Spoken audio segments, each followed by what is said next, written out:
Welcome to Penrose Learning, where we make understanding easy. You start inside YouTube Studio, sign in and open content. Click the thumbnail of the video you want to change. This brings you to video details. Once there, scan visibility and monetization settings so edits don't alter reach. Make sure captions and primary language are correct. They affect discoverability.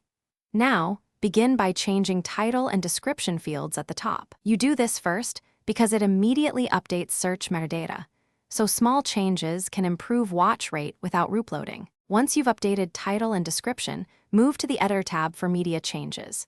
You can trim, remove a segment, or replace an audio track. This avoids loading the whole file. Next, update thumbnail and chapters for clarity. These guide viewer behavior. Then open advanced settings to tweak tags, audience designation, age restriction, and subtitles because they change recommendations and compliance.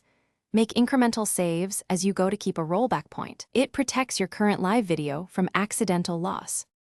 After edits, click Save and choose Immediate Publish or schedule a release.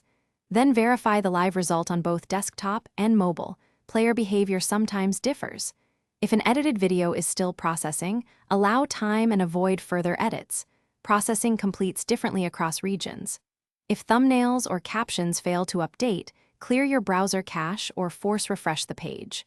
Finally, if something breaks, revert to the prior version in video details or restore from your local backup.